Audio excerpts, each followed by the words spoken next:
All right, happy Saturday afternoon, everybody. Welcome to Raiderland Rewind from the Arctic Air Studios, presented by Thacker Jewelry in Lubbock. That's right, your love story begins with 50 years of awesome original creativeness by Joe Thacker and Thacker Jewelry. We got a lot of stuff to get to today. What are we going to get to today? Well, we're going to get to, I don't know, Texas Tech football getting scorched Saturday night in Austin, the walkaway bout for the Big 12, one might say. Then we got Texas Tech basketball. See, that's good. Basketball good. Beats Michigan yesterday. Beats Northern Iowa on Thanksgiving Day. Goes 2-1 down in Atlantis. And the Lady Raiders win a tough one against Rutgers last night while everybody was maybe paying attention to what was going on there in Austin. The Lady Raiders are beating Rutgers in Las Vegas. So that's what we got going on. It is a Rewind presented by Thacker Jewelry. Let a few folks get in. You know what to do. The early arrivals. What do you do if you're an early arrival? It's real simple. You let us know the audio is good, the video is good. You share it with your friends. Say, hey, we're talking Texas Tech football, basketball. Might even talk baseball. I don't know what else we're going to get into today. We figured with the late game last night, everything else that was going on, just come back today, give everybody a chance to settle in. And quite frankly, I've done too many post-game shows dealing with angry, drunk people over the years that I just didn't feel like it last night. I mean, my personal text line on my phone was angry drunk people enough. Why did I want to open it up to a couple of hundred others here on the Rewind? So we'll do that today. Looking forward, though, to finding what's on your mind. What did you think? And all that good stuff. So let's get it going in 3, in 2. Good afternoon, West Texans, all you good, fine, friendly folks out there who wish you were. I'm Ryan Hyatt, theraiderland.com. Check out everything we do there, archived at the website. We got our Facebook page. You need to be a part of that. And also follow us on Twitter at Ryan Hyatt Media. We're in the Arctic Air Studios. Perhaps your air is Arctic today because Arctic Air has rolled into West Texas, our first real blast of winter weather. If your heater's having trouble keeping up, you need to call the Bear, callthebear.com. You can get us on the United text line if you're watching on X, formerly Twitter. If you're watching on YouTube Live, hit us on the text line. Heck, even if you're on Facebook Live and you just want to use the text line, you can do it 806-772-0197. I was in United earlier today. A lot of turkeys. You can probably go get you a turkey. I didn't even price them. But they got turkeys. And they have cream cheese, which I got so my wife can make potato soup. Hash brown potato soup, I believe, is what's percolating in the crock pot tonight. So it's going to be a good day. All right. Looking forward to getting your thoughts on the game last night. Maybe there was something you liked. I don't know. Or what frustrated you the most or surprised you the most. And then it is 6-6 for this season. We can begin to make end of the year, well, judgment, for lack of a better word.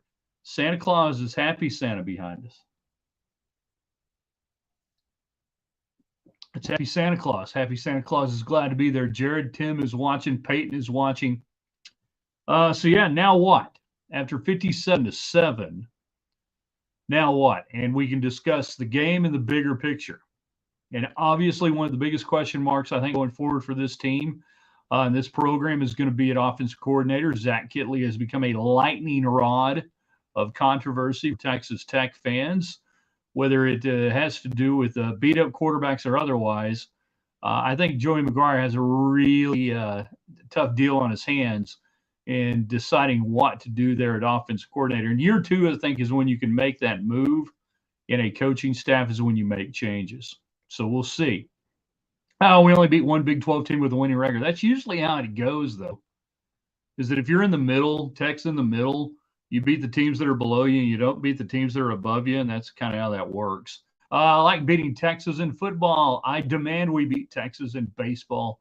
Baseball means more. Well, you'll get your chance this year. Can't remember what weekend that series is coming up. Is it early again? I think we've moved it back up early. Not sure. I hadn't got the baseball calendar completely memorized yet. So, yeah, 6-6. Certainly not what Texas Tech was promoting. And now that the season is in the books and you get to go to your meaningless bowl game, now we get to have these discussions. You know, what do you think was the biggest reason you were 6-6? We can talk about injuries to Tyler Shuck, and I believe that your quarterback, Baron Morton, played hurt all year long, and there was such a huge gap between him and Strong that they favored playing a quarterback who couldn't really throw it downfield with much velocity, with much accuracy over an 18-year-old freshman. How did you get off on the quarterback schedule? Well, your guy Donovan's down there in Houston, starting for them, going to a 4-8 record and probably getting the coach fired down there. Vanilla offense all year long. Was that part and parcel because that's all you could run? Donovan Smith better than they thought. Was he? What'd they do this year? I see people say that. Was he? The offensive line to me was Jekyll and Hyde. And I never can remember which one's good. Jekyll or Hyde. Good run block for the most part. Bad pass block. But the offensive ceiling was always, to me, going to be defined by the offensive line. The offensive line didn't deliver. The receiving core was overvalued from the get-go. We told you that. Scott says, hey there, Red Raiders get a beat down. Ouch. Well, yeah. Welcome to yesterday's headlines today. I believe their own press clippings bought into the hype. Tech created the hype. Nobody else created the hype. They are in that bowl game. Doesn't matter if it's not a high tier. It is what it is, right? I don't know. When you go to it, you have to go to it. You can't turn it down. Big 12 will suspend you from playing football for 4 years if you turn down a bowl game, and they'll fine you $42 million. So, yeah, you got to go to a bowl game. Hey, go to a bowl game. You won 6 games, you go to a bowl game. You win 5 games now in college football. There's a decent chance anymore you might go to a bowl game because they can't get enough qualified bowl teams. I'll ask this question if you guys are just joining us here on Rewind, and we can talk basketball as well. Yesterday's game against Michigan was everything Tech needs to be. Jet de sang, run the offense through him. Don't take quite as many three-pointers. Cambridge, very involved, having a nice night. By the way, you looked much more in shape than Michigan did in a walkaway game there in Atlantis or in Bahamas, so that was good.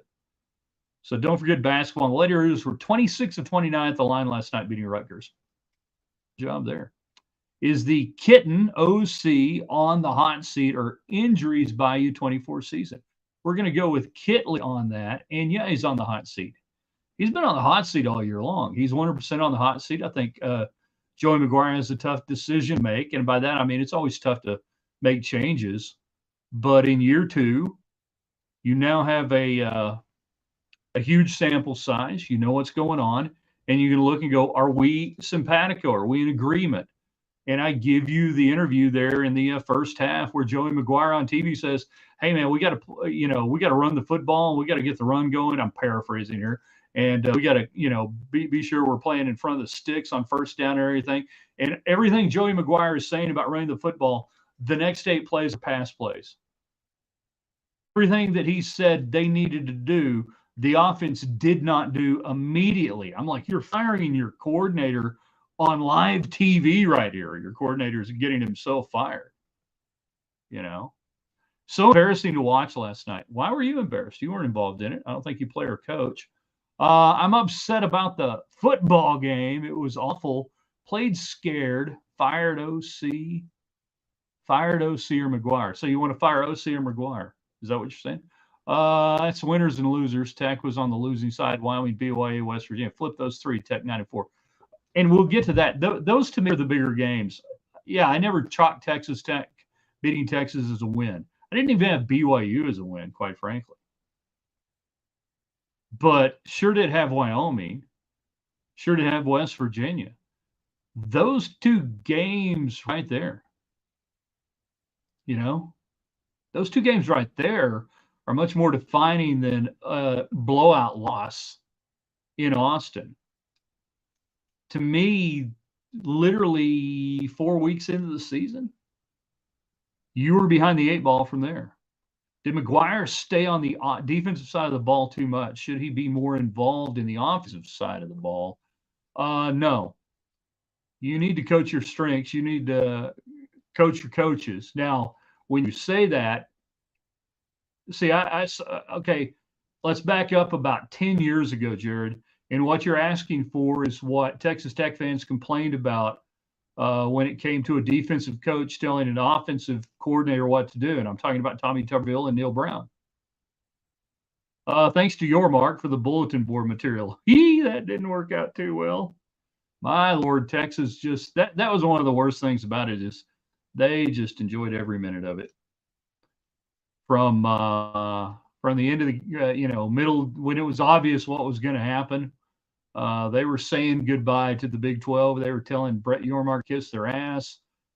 They played the comments on the jumbotron. I mean, they just everything about it last night. That when they got in a position to do it, they had it racked up and ready to roll.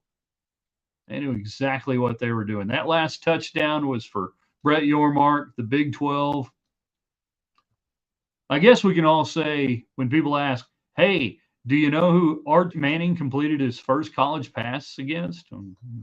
Texas Tech. So we ask you today, what changes do you want to see made? And I don't think you'll see a change in coordinator made before the bowl game. You would probably ride it out until after National Signing Day and the people he's recruited. If you make changes on the staff, that usually happens after National Signing Day now.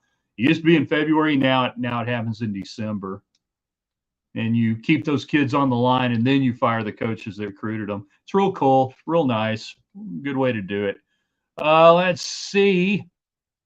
Chris, I realize we got beat all over the field, but we need wide receivers. Yeah, it's an incredibly pedestrian wide receiver corps. We've said it for a couple of years now. There's this notion that I think a lot of Tech fans have, and even those in the media that, if they go to Texas Tech, they must be really good receivers. Well, no, they haven't been. You've had one or two over the last few years that were pretty good, but not that. Scott, Michigan basketball, win was best they played so far. Was it Gators Bayou actually wanted to watch and celebrate? Yeah, good place to watch a game. Hot Cajun food, cold drinks, 98 Slide Road. Hi there, E. She knows a little bit about basketball and football.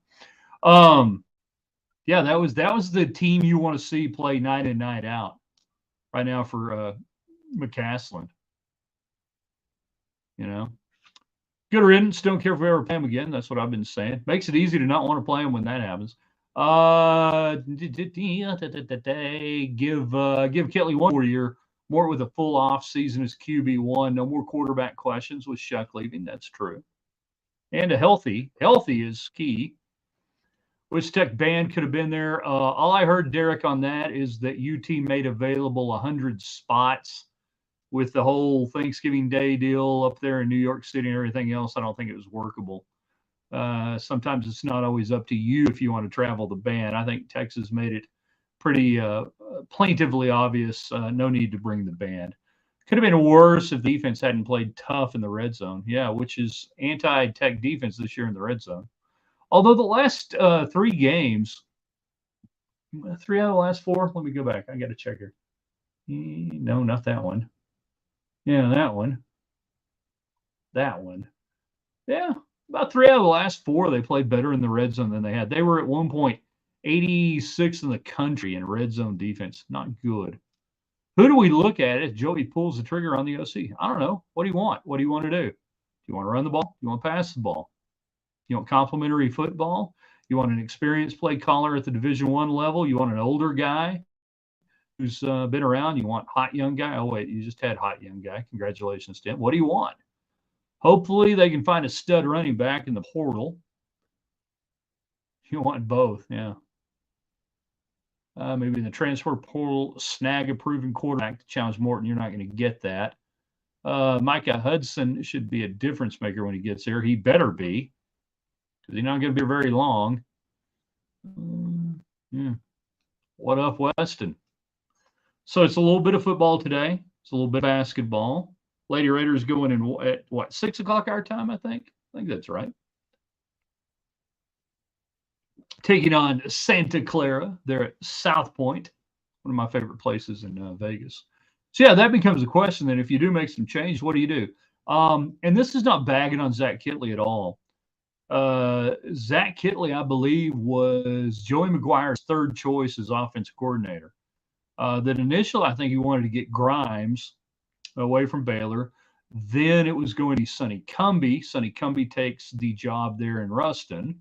And then it becomes Zach Kittley, a young, moderately unproven, definitely young, moderately unproven coach coming off a really nice 2-year run with Bailey Zappi, an NFL quarterback picking apart lower division college defenses. The thing I will say about the Kittley offense is I still, to this day, I really don't know what it is. And I challenge you to tell me what it is. What does it build on? What does it establish? What does it do? What is its goal? I don't know. Yeah, Lady Raider volleyball finishing on a high note as well for Coach Greystone. I don't know what the offense is. It's hard for me sometimes to criticize an offense when I don't know what it is. But I often wonder if Joey McGuire wonders what the hell's the offense, because his comments in game to Luganville, and then what immediately happened thereafter were two diametrically opposed things. Two trains, two different tracks, wham, run right past each other. I don't think I've ever seen a more in-game interview that was immediately just not there, out of touch. Terminate the OC and receivers coach and the O-line coach. So you want Hamby gone, the former Red Raider. I thought the O-line gave you good run block. I thought the O-line struggled pass blocking. I thought it got better. You've got to get much better, significantly better offensive linemen. Was it Stats, a Kittley dude at Kentucky? Rogers was a Kittley dude. Was Stats Western? Hold on, Stats. Now I'm going to talk myself out of it. You brought in two lower level. You can't do that. You've got to recruit big time high school offensive linemen and grow them up. You can't do portal offensive linemen. It's not going to work out. Robbie is watching. What Robbie doesn't know is we're watching YouTube. The Kittley offense is 30 amazing scripted plays to start the game, then overthink what the other team is adjusting to and trying to outsmart them. Could be.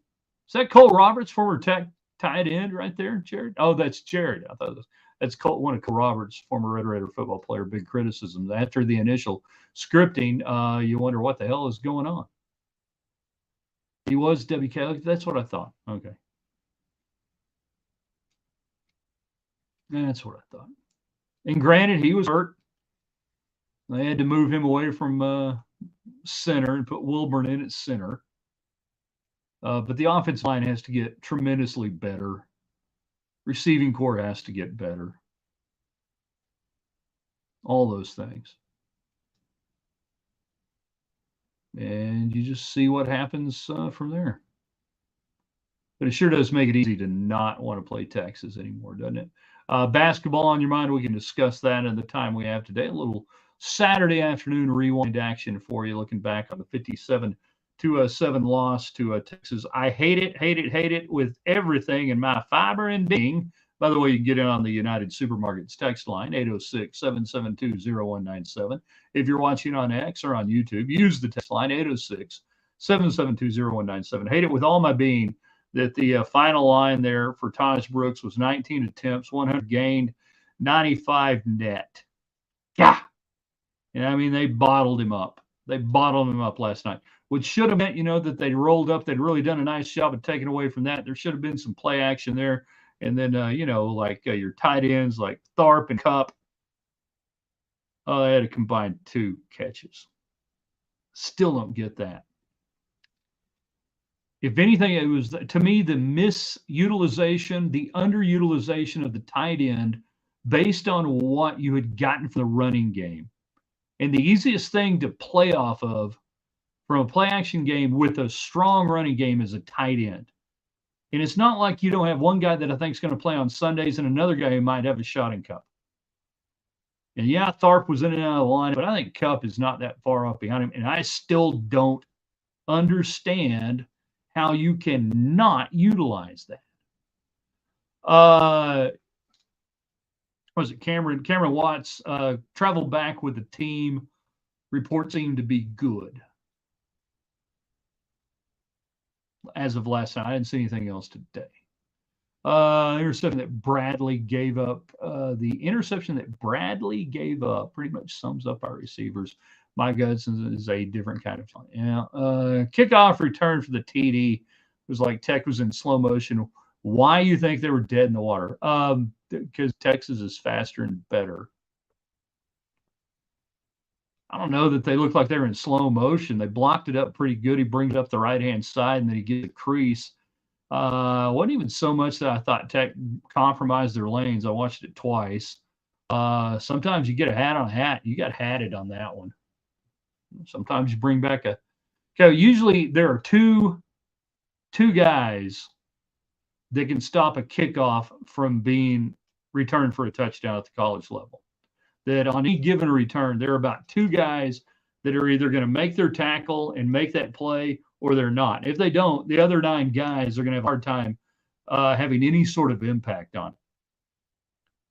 That, as a return man, he got it upfield fast. There you go. If you're coaching football at any level and you want good returns, tell your return guy to go upfield real fast, because they're coming at you real fast and they can't turn real fast.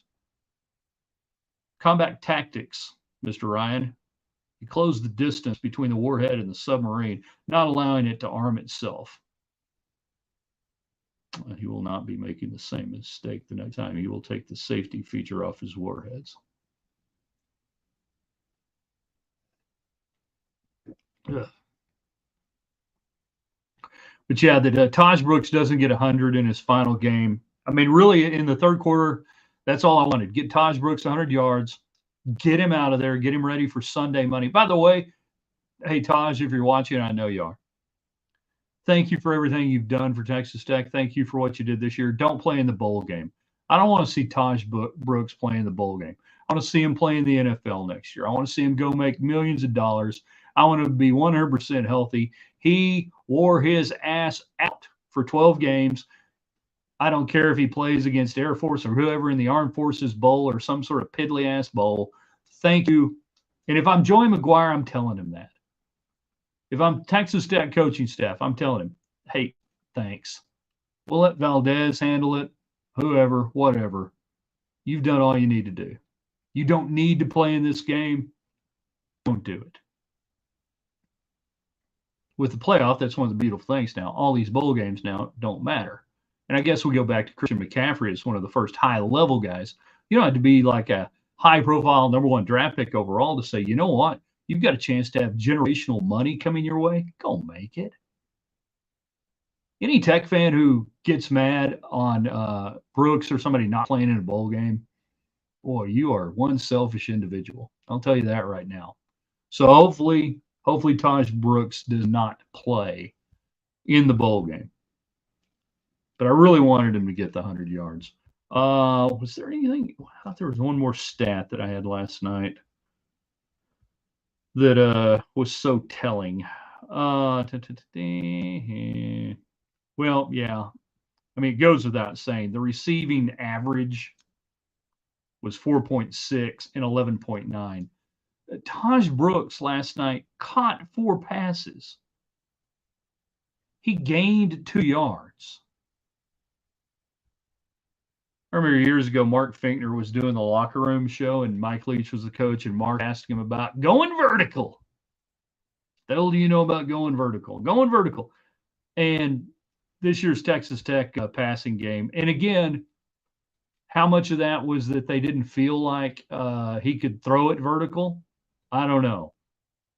But man, it's hard to catch 4 passes and have 2 yards. Scott Morton backed off trying to tackle a linebacker on an interception. What's your thought on his not being involved? Many critics, but injury could have resulted. He was already hurt. I have no problem with him doing the flyby. The game is out of hand. It's not going to matter. And he's probably going to have shoulder surgery, I'm guessing, here in the offseason. I had no problem with that. Anybody who did doesn't know a damn thing about football and probably never played it. I'll throw that spade card down right there. And throw that card down. And anyone who had a problem with that, you don't know. No. I don't want him. They've done everything they can to keep him upright. The last thing that they wanted, otherwise it would have been, I would have had him out of the game in the third quarter, by the way. That's just me. But no. People saying he's a quitter. He's a quitter. The dude has played through hell all year long. Has played games for you when he couldn't throw a pass during the week. And you got some keyboard warriors out there talking about how he's a quitter because he didn't want to get trucked by a guy in a meaningless game. I got no problem with telling those people to go to hell. I mean, you don't know. And I say this, I have a tremendous amount of experience making those decisions after throwing interceptions on which guy did I want to get in front of and which guy did I not get in front of. Now, as slow as I was, it was hard to get in front of people. Yeah. Should Morton sit out the bowl game and Hill for next year? If you had anybody else that could play, I might say that. You don't really have anybody else who can play. So I would say no, he'll probably play. You know? And hopefully by then, a little rested up and everything else. Allen was there, our man from Raiderland. He was there. Morton could barely move after the first quarter. Yeah. I don't know how many times they didn't show it a whole lot that, slow getting up after plays and everything else. You can use the United Supermarkets text line, 806-772-0197. Little Raiderland Rewind brought to you by Thacker Jewelry. We'll have our column tomorrow. 5, not 4, not 3, not 2, not 1. 5 things we know on a Sunday. Mostly non-sports. Every now and then we sneak some sports in there. We can talk about basketball. The men win 73-57. The Lady Raiders win by 5. They're back in action in Vegas. They're at South Point. I told my man Chris Andrews there, your sportsbook director, be on the lookout for the Red Raiders. Take care of them out there. That's the thing. Finkner doing the play-by-play out there. Boy, that trip's wasted on Finkner, isn't it? My goodness. I was like, dude, you got to go down. There's a 24-hour restaurant, kind of a diner, type deal there at South Point. And they do a special, I think, after 10 p.m., and it's steak and eggs. Holy. That and the hot dog cart kept me alive there a few years ago. Lots of Tech fans are very critical. All tired of mediocrity. Yeah. Yeah, I get it. Fans are going to be critical. I don't mind fans being critical. Just be rational, intelligent in your criticism. That's all I ask. That's what I hold accountable. I will not suffer the fools, even though oftentimes I am considered to be the fool. But I won't suffer it if I think it's based out of idiocy. You can be mad. Now, I'll say this: if you want to get mad and it ruins your day, you probably don't have enough going on in your life. I do this because I enjoy it. It's fun, and I enjoy talking about football and sports and everything else. Win, lose, or otherwise, I have so many other things going on in my life that Texas Tech winning or losing last night really doesn't impact my mood. And I know that sounds really callous, and some people may go, I thought you were a Tech fan. I'm a Tech fan. I want Tech to win. But I wasn't out there. I don't have to live with it. Somebody said early on it was embarrassing. To which I would say, why were you embarrassed? You didn't do anything. Now, if you bet a bunch of money and you lost money on Tech, I can see that. But when I see people talking about how embarrassed they are, I'm like, why? Why are you embarrassed? And if they win, how exactly does that improve your life? And what does that do for you at work or with your children or with your relationships or anything else? That still people far too much try to gain some sort of traded, value off of sports teams that they root for otherwise, that they have nothing to do with. It's really quite sad and desperate. I like this stuff because I like football. I like sports. And I still had a good evening in Austin. Didn't impact my joy. Where'd you go out while you were there? Getting any good food? Off the United Supermarkets text line. What was more disappointing? The offense, the defense, or the special teams? You have to pick one. I would say the offense. That I really thought the offense would be able to move the ball more effectively and everything else. The defense kind of got steamrolled as the night went on, and I knew that was a possibility, but I thought the possibility was closer to upper 30s, not 57. Of course, you got special teams thrown in there as well. So, well, I'd say offense overall, just looking moribund. I was disappointed. Tech Hoops was down after 3 games. I found brackets and learned a 5th place game in Battle for Atlantis. Oh, okay. Yeah. Well. Yeah, you get these tournaments, they're all guaranteed games. They're not like lose or out, whatever. You get guaranteed games no matter what. You're going to play 3, you're going to play 2, doesn't matter what happens.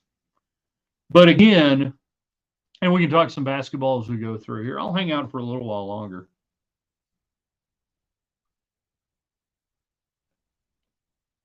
You guys can get in on the United Supermarkets text line. Highly recommend checking out the ad specials tomorrow. I've got a feeling there are going to be some tremendous meat specials tomorrow. You didn't hear it from me, but I would check that out. You can probably get really good 2-for-1 stuff there at United Supermarkets and get those ad specials. Little Schultz's pregame. It's all right. Austin losing a unique identity for what made it cool. Yeah. Oklahoma State getting the good BYU today. Where are we on that? They're up 21-6. Yeah. I mean, Oklahoma State, if they gack it, that'd be very Oklahoma State-ish. But I thought their gack game was 2 weeks ago against UCF.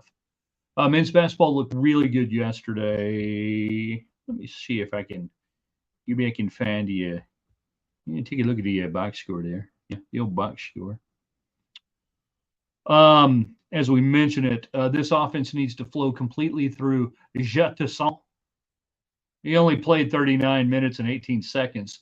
Game 3 of a tournament, Holiday, nicely done. 4 of 8, 7 of 7 at the line, 4 assists, 1 turnover. Tech, by the way, just 9 turnovers yesterday. That's really good in a 3rd game in 3-day type setting. Your shooting on the day.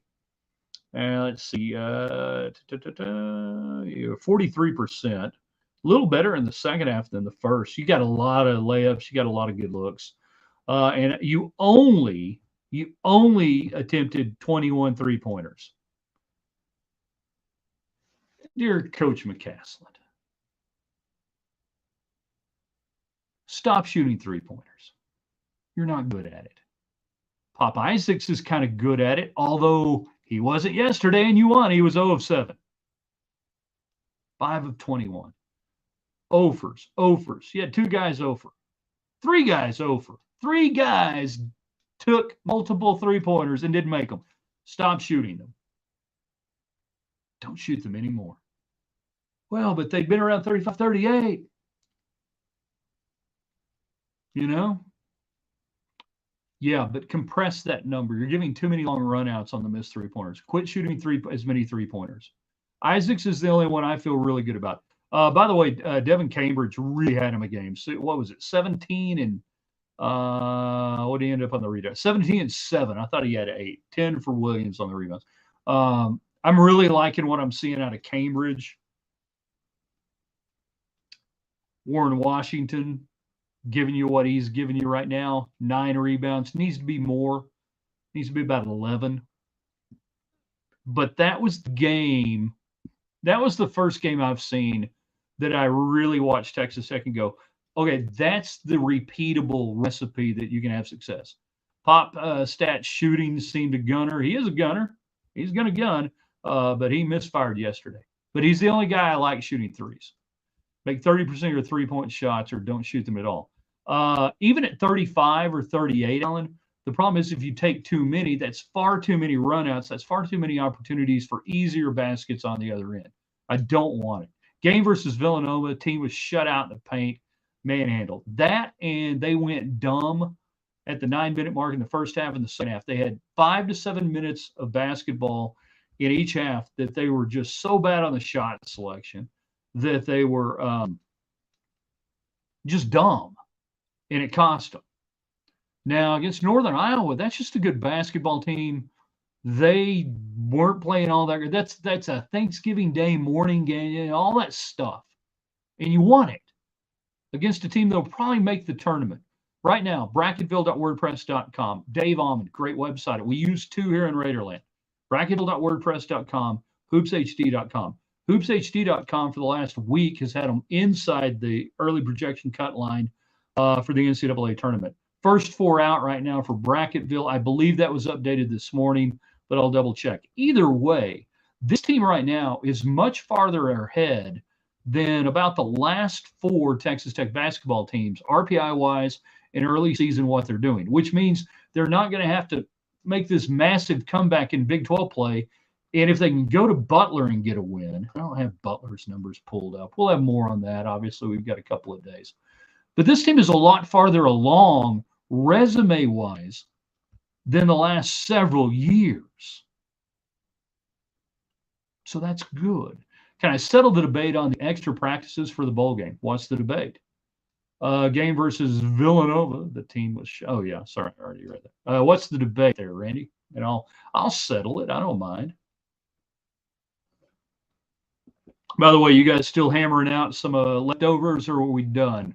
Pretty much got through most of the leftovers last night. Supper for me, two plates of mashed potatoes and dressing. Literally protein free because I wanted to eat so much of that, and I did, and it was good. Even my wife's worst mashed potatoes, I'm not saying they're bad, I'm just saying her worst mashed potatoes on a bad day are better than 99% you'll ever eat anywhere. Pie for breakfast one last time. I still got Chef Willie from the reserve. I still got some pie left tonight. Domino's for the win. Be sure to get that emergency pizza. Use the app for Domino's.com, one of our great sponsors. Still got some Jack Daniel's pecan pie and maybe a little bit of the chocolate cream pie.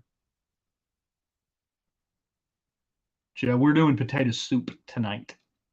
It should be tremendous. Should be excellent. It's getting happy in the crock pot. People saying the bowl games are meaningful, all of the extra practice time. No, they're not. That's a myth. It really doesn't matter. Spring football is much more important. First off, you let a lot of your veterans rest during that time. So it's some reps for young guys. And when we talk about reps for young guys, it's December. None of it's really going to matter. We hit reset in the spring. It really doesn't matter.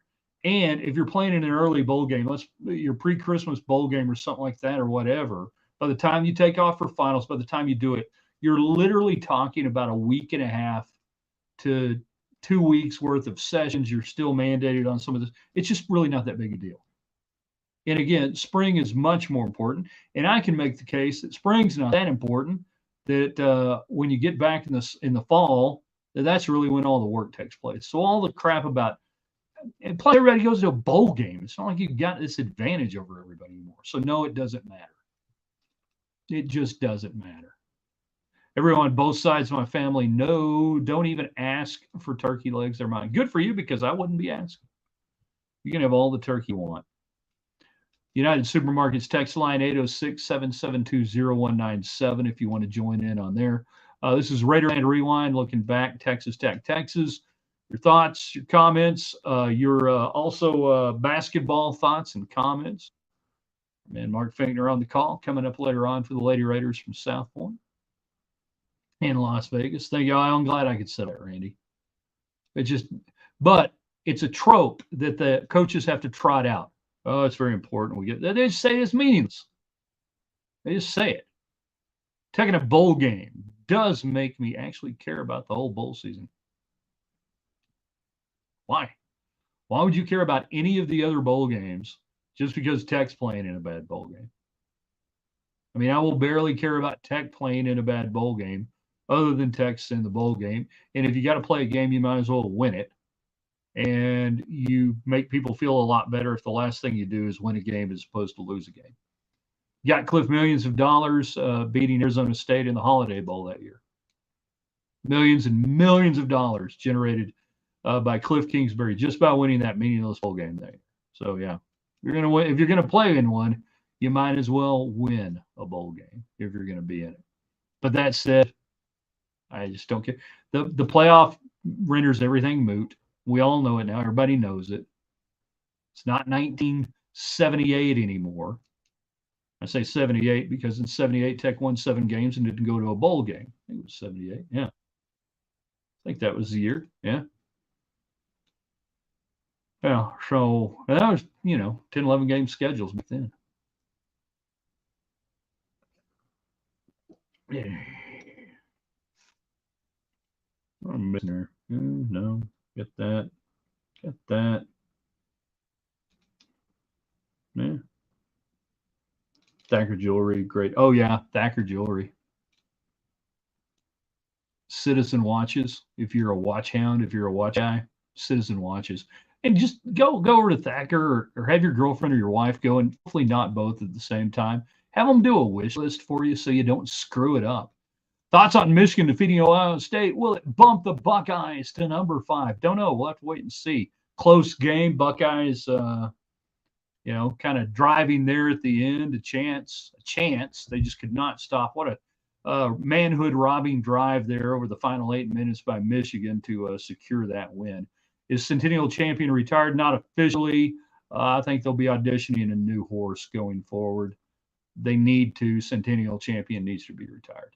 Bowl games are just more violent Christmas plays. I like the way your passion plays almost. BYU ran a fake punt. I didn't even know they could do that. Is that illegal under their doxology? I didn't know we could do that. By the way, kudos for Tech for running the fake punt, even though he had 2 penalties on it. What the hell? Why are you going to save it for the bowl game? We've been sitting on it all year. Might as well run it now. Oh, and it was a grease fire penalties. Ineligible downfield. You had a hold on the play. That's kind of cool. At least we know it's there. Grumpy Gundy is my favorite gun. Is there another kind? Is there another kind? Of course he's grumpy. He's 50. He's a man. Man, he just wants to get on Newsmax or One American Network and just retire. Fake punts are allowed except on Sundays. Thank you. That was good, Alan. That's pretty good. See if I'm missing anything that I really wanted to get to today. I don't think so. All right. It was enjoyable. Column tomorrow. 5 things we know on a Sunday. Want everybody to go out and have some fun. I, for one, am kind of ready to get back to routine and everything else and get back to work on Monday. It feels like it has been either Saturday or Sunday for about a week. This week, this whole thing has gone on forever. Feels like it's been Sunday for 3 days now. We finally get Sunday tomorrow. And literally yesterday, I started writing my Sunday column going, I got to get this. Oh, wait, Saturday. No, it's not Saturday. It's Friday. What are we doing playing on a Friday? So if Oklahoma State loses, OU will play Texas. That's the rumor. Unless we change the tiebreaker in the Big 12 one final time. Yeah. And people will be like, oh, that's horrible. That's all. I don't care. Whatever. They both play. Off you go. Have fun. Now, if they do both play, it would be fun if the Big 12 just really slimmed down the entire operation and just made it the most nondescript Big 12 thing ever. They won't do that, though, because you're going to ring the register one more time. Those people will come make us money. The Sooner fans and Texas fans, they'll spend money on us. That's fine. Hey, bring in the money. We're good. You can go do your thing. How is it that December is here at the end of the week and I have 2 months worth of obligations to fit into 3 weeks? You're incredibly unorganized. You plan poorly. I don't know. That really probably requires some self-reflection on your part. You overschedule. You have a hard time telling people no. I don't know what your age is, but a lot of people, that's one of the last things they really learn to perfect as an adult is the art of just saying no. I'm going to do that. I don't care if it offends you, or I don't care if it upsets you that I'm not going to do it. I'm not going to do it. I only have so many hours in a day. I only have so many days in a week. I only have so many weeks in a year. And quite frankly, I have only so many years left. I'm not going to spend it doing what you want me to do in this situation. That you've got to be able to tell somebody no. So my advice to Jared right there is, you better learn how to say no. You got too much shit going on, son. Most of it probably doesn't matter either. It's not going to make you money. It's not going to build you relationships. It's not going to do anything. You just couldn't tell them no. That's even worse that you're a teacher and you're overscheduled. You got to get a handle on things. Do you have a lesson plan book? I mean, to write it down in the lesson plan book. We need to get together there at Gators or something and go over that over the holidays. Get you straightened out. You got far too much life ahead of you to be sitting there going, I got 2 months worth of obligations to fit in 3 weeks. We're not going to allow that to stand in Raiderland. We're all going to help out Jared, aren't we? We're going to help this man. Happy Santa Claus is going to help you. Yeah. Oh, yeah, the old meetings, the death by meeting. What are they going to do if you don't show up? Fire you? Probably not. You know how hard it is to fire teachers these days? I mean, you could show up on the news naked at a car wash probably and not worry about it. There's a book, says Scott. I'm feel guilty. I'm feel guilty saying no. Interesting book. All right. It's potato soup time. You know? You guys are the best. Thank you for being out there. We got to say goodbye. First off, to the wonderful people watching on X and watching on, what is that, YouTube? Yeah. Well, we got to end the stream. Yeah. In the stream? Not yet. In stream. Yeah.